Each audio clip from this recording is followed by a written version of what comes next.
మదనపల్లెలో RDO కార్యాలయాన్ని తగలబెట్టారు తప్ప ఉద్దేశపూర్వకంగా సార్క్ సర్క్యూట్ కాదు. సార్క్ సర్క్యూట్ అని చెప్పేసి కళ్ళబొల్లి పెట్టాలని చెప్పని ప్రయత్నిస్తారు. ఎందుకు ఆ మాట చెప్తానంటే గత 4-5 నెలలుగా మన మురళీ సిపిఐ నాయకుడు అక్కడ అనేక భూ కబ్జాలని వెలికి తీసుకొస్తున్నాడు. ఎప్పటికప్పుడు ప్రెస్కి చెప్తున్నాడు, అధికారులు చెప్తా ఉన్నాడు. కానీ ఆయన పెద్ద సరే పట్టించుకోవడం లేదు. అంటే భూ కబ్జాలు ఏ పార్టీలో ఒకటైపోతున్నారు. గత వైసీపీ ఉన్నప్పుడే భూ కబ్జా చేశారు, మరి టీడీపీ వాళ్ళు కూడా చేస్తున్నారు. నాకేం అర్థం కాలేదు.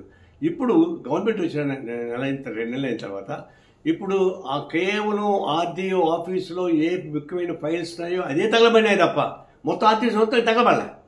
అరగంట క్రితం ఉన్నటువంటి ఆఫీసులో తగలబడలే. అది దీన్ని బట్టి చూస్తుంటే ఉద్దేశపూర్వకంగా ఫైల్ తగలబెట్టి భూ కబ్జాదారులు కాపాడడానికి ఉపయోగపడే పద్ధతిలో పుట్ట జరిగినప్పుడు ఇంకోటి కానీ కాదని చెప్పేసి స్పష్టంగా అర్థమవుతుంది. ఇది ఒక ఆనవాయితీ అయిపోయింది.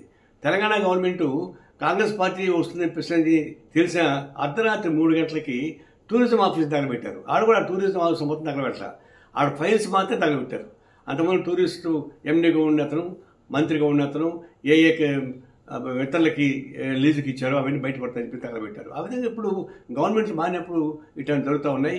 ఇప్పుడు మదనపల్లి జరిగిన ఘటన కూడా చాలా పెద్ద ఘటన. అది సిపిఐ సెక్రటరీ మురళీకి ప్రమాదం వచ్చేటువంటి పరిస్థితి ఉంది. దానిని రాష్ట్ర ముఖ్యమంత్రి ప్రత్యక్షంగా జోక్యం తీసుకొని ఆ మురళీని కాపాడాలి, ఆ భూ కబ్జాలను బయట పెట్టాలి, ఆర్డీఓ తగలబెట్టిన దాన్ని నిజంగా బయటపడాలి. కేవలం సాంకేతిక పూర్వకంగా కాదు, హృదయపూర్వకంగా అక్కడ జరిగిన భూ కబ్జాలని బయట లాగేసి తప్ప ఇంకోటి కుదరదు, రిపీట్ అవుతుంటుంది. ఆ భూ కబ్జాలు అన్యాయం రేకెత్తించే వాళ్ళని మరి ప్రమాదం జరిగే ప్రమాదం ఉంది. వాళ్ళని కూడా కాపాడుకోవాల్సిన అవసరం అనిపిస్తుంది నేను విజ్ఞప్తి చేస్తున్నా. అదే సందర్భంలో అధికారులు మాత్రం దీన్ని మసిమూసి మారడం చేయకుండా స్పష్టంగా దోషుల్ని పట్టుకునే పద్ధతుల్లో దీని విషయాన్ని జరిపించుకుని కోరుతా ఉన్నాను.